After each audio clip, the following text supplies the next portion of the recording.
If a two-income household were actually producing security, the results would already be visible. They are not.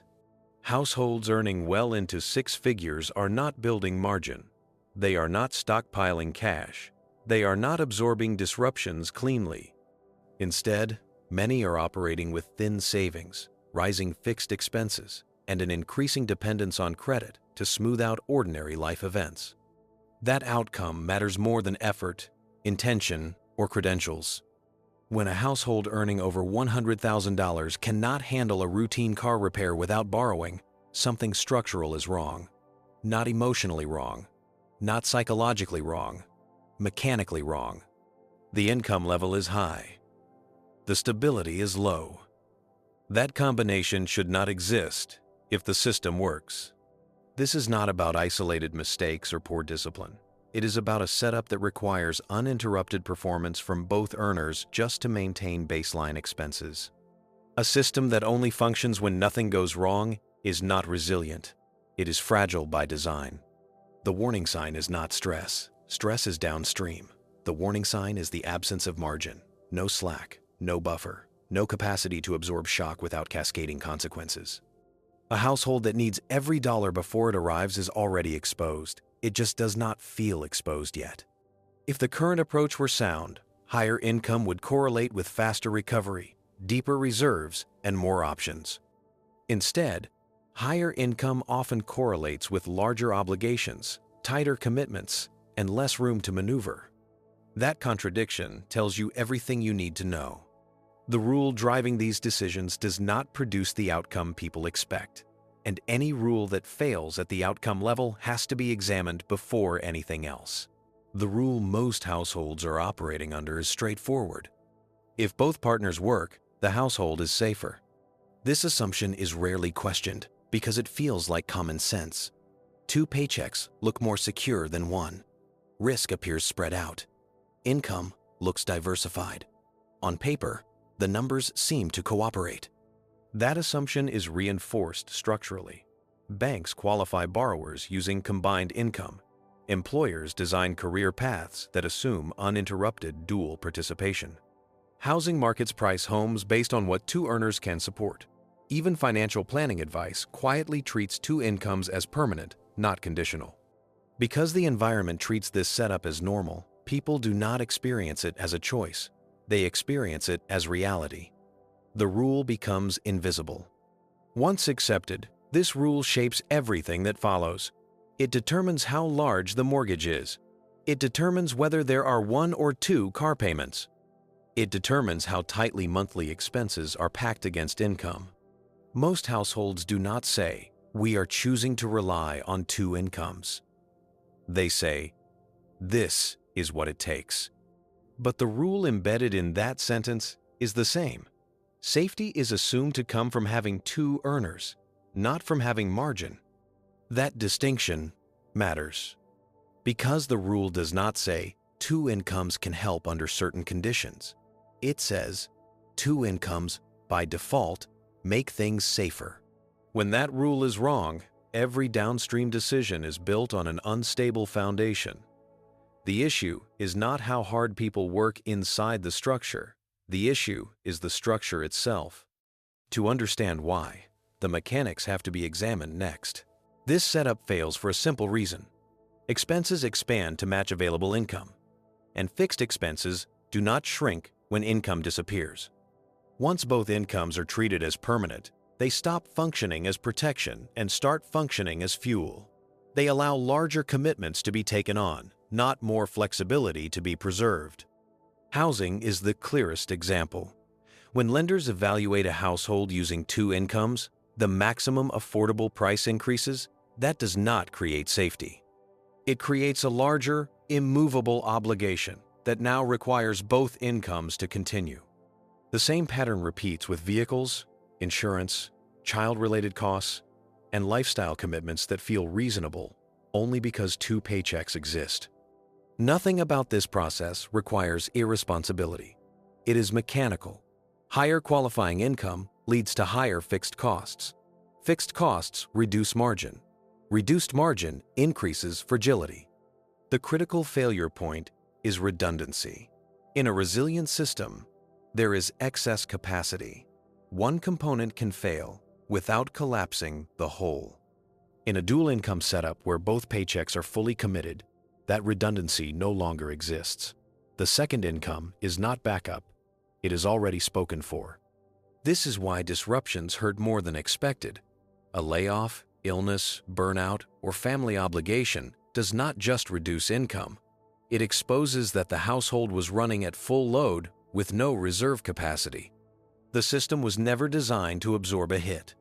Because this outcome is driven by structure, not behavior, it is predictable. Any setup that prices its obligations at the edge of its earning capacity will experience instability, regardless of how large that capacity appears. More income inside the same structure does not fix the problem. It simply allows the structure to scale up while remaining just as fragile. To remove doubt, the numbers have to be examined directly. To understand why this breaks down, the second income has to be isolated and examined on its own. Not emotionally, numerically. Assume one partner earns $70,000 a year. The other earns $50,000. Combined, the household reports $120,000. That number looks strong, so decisions get made around it. But the combined number hides what actually matters, which is what the second income contributes after it is exposed to real costs. Start with taxes. Because the second income stacks on top of the first, it is taxed at higher marginal rates. Between federal income tax, state tax in many cases, and payroll taxes, it is conservative to assume that roughly 30% of that $50,000 never reaches the household. That immediately reduces it to about $35,000 in take-home pay. Next comes childcare, if children are involved. The national average for full-time childcare is well over $10,000 per year per child. In many metropolitan areas, it is significantly higher. Using a conservative estimate of $15,000 for one child, the remaining $35,000 drops to $20,000. Now add commuting. A second full-time job means a second commute. Fuel, maintenance, depreciation, parking, and increased insurance costs add up quickly. $8,000 per year is not aggressive. Subtract that, and the second income is down to $12,000. Then come the exhaustion costs. Two full-time earners have less time to cook, clean, maintain, and manage daily life. More meals are purchased. More services are outsourced. Convenience replaces time. Multiple studies show that dual-earner households spend several thousand more per year on these categories. Using a conservative $7,000, the $12,000 becomes $5,000. That is the net contribution, $5,000 per year. Someone worked a full-time job, lost time with family, absorbed stress, and removed flexibility from the household to produce roughly $100 per week. And that assumes only one child and moderate commuting costs. In higher cost areas, or with multiple children, the number approaches zero or turns negative. Once the subtraction is complete, the illusion disappears. The second income looks large only before costs are applied. Afterward, it is no longer a source of safety. It is a source of obligation. That math does not fluctuate. It repeats anywhere the structure is the same. When a household is structured this way, the long-term outcomes are not dramatic. They are quiet and predictable. Savings remain thin because surplus rarely exists. Emergency funds are partial or symbolic. Retirement contributions are inconsistent, not because of neglect, but because cash flow is already allocated before it arrives. Debt lingers longer than planned. Credit becomes a tool for smoothing, not for emergencies. The most damaging consequence is the loss of options. When both incomes are required to service fixed costs, no one can step back. A job cannot be left. Hours cannot be reduced. A career pivot becomes too risky to consider. Health issues are managed around work instead of work being managed around health. Family needs are postponed because the system cannot tolerate interruption. Over time, this creates a false sense of stability. bills are paid. The lights stay on. From the outside, everything appears functional. But beneath that surface, the household is exposed. One income disruption is no longer an inconvenience. It is a threat to the entire structure. This is why financial collapse in these households often feels sudden. Even though the conditions were present for years, there was no margin to absorb stress, no buffer to slow the impact. When pressure finally exceeds tolerance, the response has to be immediate and often destructive. The important point is this: nothing about this outcome requires bad decisions. It is the natural result of building obligations around a capacity that cannot fail. Left unchanged, this setup does not gradually improve with time. It tightens. Fixed costs rise faster than income. Flexibility shrinks. And the household becomes increasingly dependent on everything continuing exactly as planned. That trajectory does not reverse on its own. The problem is not that two people work. The problem is what the household is built to require. The replacement rule is simple. A household only becomes stable when its fixed costs can be carried by one income.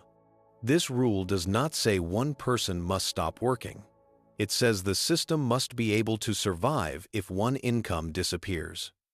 Stability is defined by survivability, not by how much is earned at peak performance. Under this rule, the second income changes roles. It stops being structural support and becomes surplus. Surplus can be saved, invested, or used intentionally. Structural support cannot. Once income is needed to keep the lights on, it is no longer flexible. This rule is non-negotiable because it is testable. Either one income can cover the core obligations or it cannot. There is no gray area and no narrative required. Households that follow this rule regain something most modern setups lack: redundancy, the ability to absorb disruption without cascading failure, the capacity to choose responses instead of reacting under pressure. The purpose of the rule is not minimalism or sacrifice. It is control. When a system does not rely on its maximum output to function, it becomes resilient. Everything that follows flows from this constraint. Once the replacement rule is in place, decisions stop being subjective. The first rule is this: if a fixed expense cannot be carried by one income, it is too large. That applies to housing, vehicles, insurance, and any recurring obligation that cannot be paused. If it requires two incomes to remain uninterrupted, it violates the stability requirement. The second rule follows naturally. Income that is required to maintain the system is not surplus. Only money that is not needed for baseline operation can be treated as optional. If spending assumes the second income exists, that income is already gone. The third rule eliminates rationalization. Upgrades that reduce margin are not progress. A larger house, a newer car, or a higher lifestyle tier that increases dependency on dual earnings does not make the household stronger. It makes it more brittle, regardless of how normal it looks. These rules force clarity. They remove the ability to justify decisions using gross income numbers. They redirect attention to capacity, redundancy, and survivability. Once applied, many options disappear. That is the point. Systems become stable by narrowing what they allow, not by expanding without constraint. With the rules defined, action becomes unavoidable. This does not require a long-term plan. It requires immediate calculation and constraint. First, determine the one income floor. Take the lower of the two incomes. Ignore bonuses, overtime, and variable pay. That number is the maximum sustainable operating capacity. Everything else is noise. Next, list fixed costs only. Housing, insurance, minimum debt payments, utilities, child-related obligations, transportation. Do not include discretionary spending. If the expense does not pause when income drops, it belongs on this list. Compare the two numbers. If fixed costs exceed the lower income, the system is unstable. That is not an opinion. It is a math result. Then cut or freeze until the numbers align. This may mean halting upgrades, selling or downsizing assets, renegotiating housing, or eliminating payments that were justified only by combined income. These are not optimization steps. They are structural corrections. After alignment, redirect the second income. Every dollar above the one income floor goes first to cash reserves. Not investing, not lifestyle, cash. The goal is to build time, not returns. Once reserves exist, surplus can be deployed intentionally. This work is not gradual. It produces visible change within weeks. Cash increases, stress decreases. Decisions become simpler because the system is no longer operating at the edge. If the structure is corrected, behavior follows automatically. At this point, the most common response is delay. It sounds reasonable. The timing is not ideal. The market is bad. The kids are young. The jobs feel stable. The adjustment can wait. It cannot. Waiting preserves the structure exactly as it is. No improvement occurs without constraint. Time does not create margin. Only design does. Another objection is that this approach feels extreme. It is not. What is extreme is requiring uninterrupted performance from two people for decades with no allowance for health, burnout, family needs, or economic shifts. That is not normal resilience. It is continuous exposure. Some will argue that their situation is different. Higher income, better jobs, more discipline. The math does not change. Fixed costs behave the same way at every income level. When capacity is fully used, redundancy disappears. Others will say they will address this later, after a raise or promotion. That simply expands the structure again. The problem scales with income when rules do not change. There is no neutral pause state here. Either the system is being redesigned or it is being reinforced. Choosing not to act is choosing to keep the current configuration. Once that is understood, the final step becomes unavoidable. At this point, the situation is clear. The household is either built to survive on one income or it is not. There is no middle state. There is no partial compliance. The structure either has margin or it does not. If the current setup requires two uninterrupted paychecks to function, the outcome is already determined. Stress remains. Options stay limited. Any disruption becomes a crisis instead of an inconvenience. Changing this does not begin with earning more, budgeting harder, or waiting for the right moment. It begins by changing the rule the system is built around. One path keeps the structure intact. It preserves appearances, maintains momentum, and postpones discomfort. It also preserves fragility. The other path forces constraint. It narrows options in the short term and restores control over time. It replaces dependency with redundancy and reaction with choice. Nothing else changes the trajectory. Either the household is redesigned to operate below its maximum capacity, or it continues operating at the edge until something gives. The outcome does not depend on intention. It depends on structure. There is no third option.